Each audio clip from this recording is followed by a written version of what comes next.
One thing that I've thought a lot recently is that we live in a sort of world at the moment where we just have so much information about like what's the best thing to do for our health and for our fitness or for our ability to sleep well. And one of the things that we get very, I mean, it's a very good thing. It's a very good thing because it means we can really, optimize our sleep and whatever else, optimize their health. But the big problem is that it's actually, we end up forgetting the basics. I do think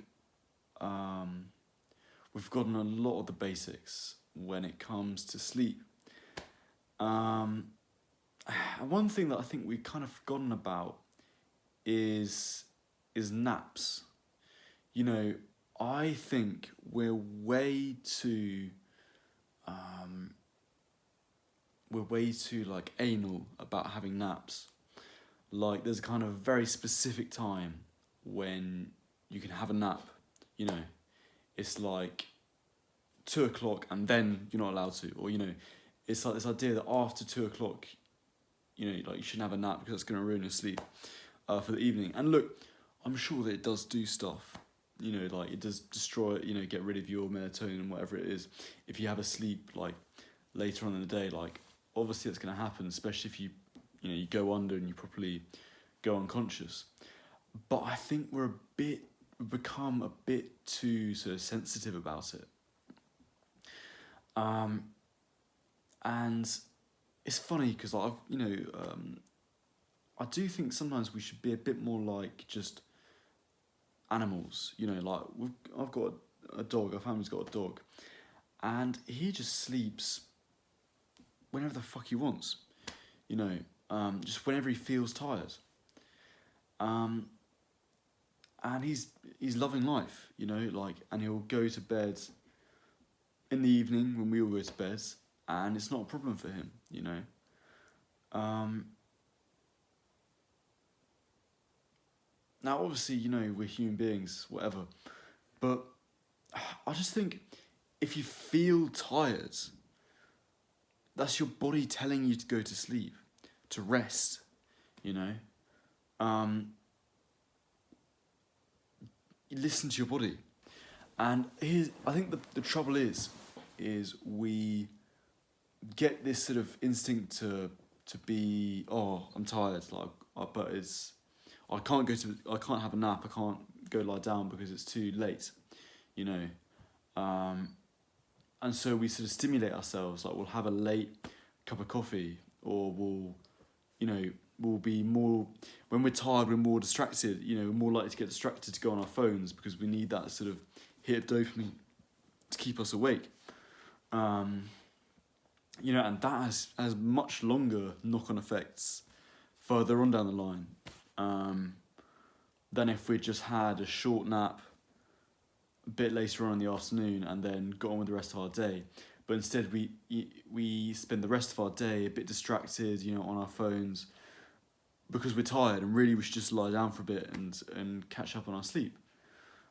And it just seems funny to me, And I watch all these kind of old sitcoms from the 70s, like Fawlty Towers, and it's just they're always talking about like having a lie down, you know, just like, oh, I'm gonna have a quick night lie down, because they need to recover from something. I don't know, they've had a tiring day or whatever. I just think, I don't know, maybe I'm sort of romanticizing the old world a bit, the days gone by. But I just think not that it was that long ago, but I just think like, we just got all this sort of scientific information now, and we know too much for our own good. But like back in those days when no one really gave a shit about sleeping well, no one really, you didn't have sleep therapists, you didn't have all these books about sleep, people weren't wearing Whoops trying to optimize their sleep schedule, whatever. People were tired during the day, and they weren't busy, they just have a nap. You know, there wasn't this incessant need to be busy all the time.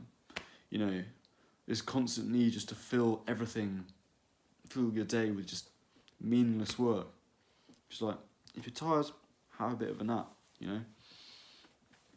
And it's funny, I slightly think the same about caffeine as well. Which is controversial, I know, but you look at the way that like the Italians, the relationship that they have with coffee, you know, like, because you hear all these health people talk about coffee and they're like, oh, you know, only have one cup of coffee in the morning and leave it at that. You know, you got to time it 45 minutes after waking. There are all these sort of all these sort of conditions about, you know, how much coffee you should have, when you should have it, you know, and whatnot. And you just see like the Italians, they just don't give a fuck about that. You know, they'll just have a coffee like it's almost like having a beer or having a pint in the UK. You know, just like late into the afternoon, they'll just have an espresso, you know, after an evening meal, whatever. And, you know, you look at the sort of that stereotypical image of the Italian, and he's like a really healthy person. You know, they've got a really healthy lifestyle. And, you know, it's funny because I do think like you can build up an addiction for caffeine and it can be really damaging, you know. One of the things I want to do at some point is take it out of my diet. But I don't know, it's kind of it's not the letter of the law, it's the sort of spirit of the law, you know. I just think it's, you know, we're getting so bogged down in these scientifically grounded rules about sleep, and you look at like the Italians, and it's like, you know, they're just laughing at us, you know, us sort of with a Protestant work ethic, you know. They're laughing at us because they've got such a sort of beautiful way of life that's just so much more peaceful and so in tune with their bodies. And they're not sort of incessantly thinking, oh, I need to time this coffee, you know, oh, I can't have, you know, oh, I've exceeded the amount of milligrams of caffeine I'm having. You know, obviously you got the whole siesta culture in Spain as well, you know. Like, I do think there's a lot to learn from those sort of Mediterranean Catholic cultures, you know. And you see like this guy, what's he called? Brian Johnson, who I've got a lot of time for. Like, I think he's an interesting guy. You know, obviously people hate on him a lot. You know, I do think like his heart's in the right place or whatever. Basically, if you don't know him, he's like this guy who's trying to really extend his lifespan. He wants to live till like 120, 125, like, and he's doing all these things to optimize his lifestyle, like, you know, and he's really big on sleep, like goes to bed, you know, very early, finishes eating for the day at about midnight.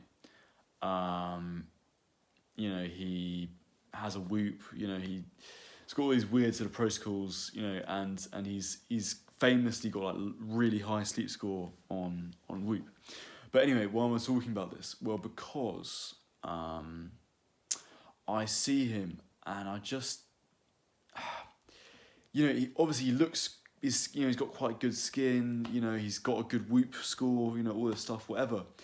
But there's just something missing from him as well at the same time. You know, there's just something about him and his lifestyle, even though he's got it all this all this biohacking that he's got down to a T, you know, there's still something missing, you know, from him.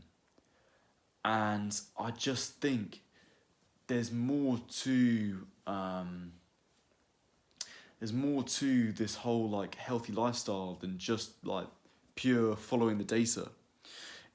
You know, a huge part of it is just following your body. You know, like, he's got all these health metrics, you know, by you know, a lot of people would, you know, by all the health metrics, he's got like the you know, the liver of a 18-year-old, you know, the cardio of a 15-year-old, whatever it is. Like, he's got a really so young body, according to all these studies. But, you know, you took him and you take like some guy who's living in Sicily, who like goes for little walks in the afternoon after having a nice meal with his family. Maybe he goes to church on the Sunday, has a nice sense of community because of that.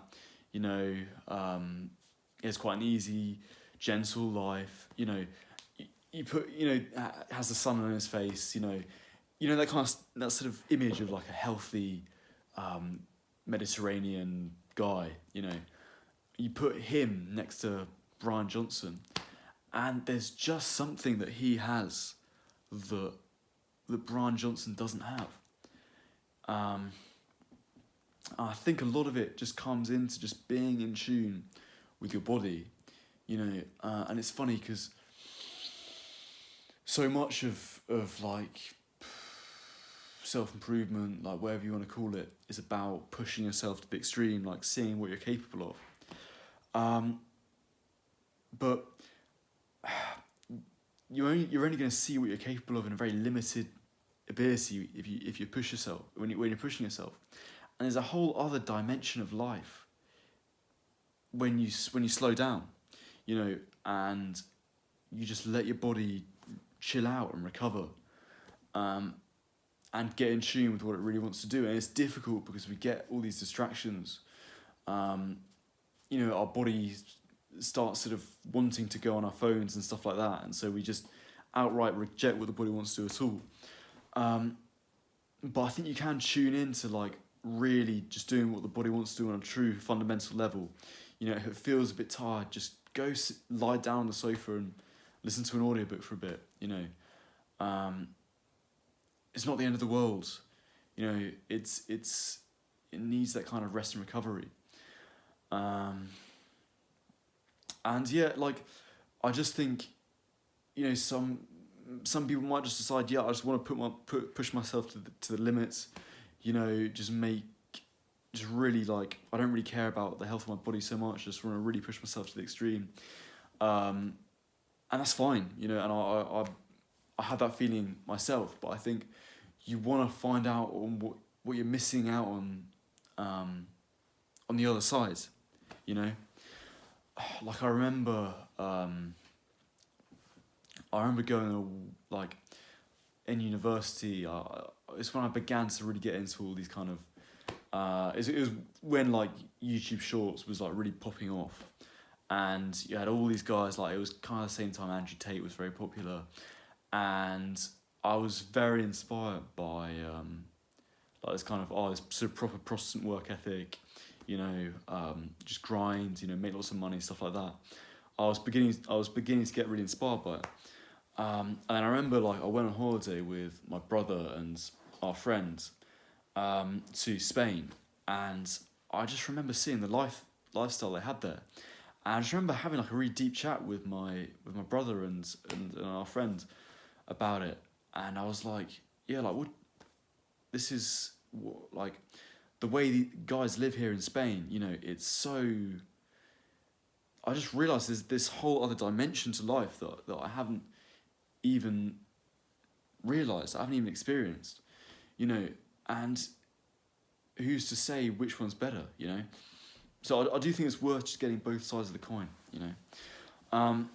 But just to really bring this full circle, guys, like, I just think if your body's tired, and there's not some like really important reason that you need to stay up that instant, like you're at work or something like that, just lie down and like, you don't have to go to sleep, just like listen to an audiobook or something, or listen to some debate or some podcast or something, it's not the end of the world, and yeah, you'd be surprised as your body starts tuning into itself. It's a very beautiful thing.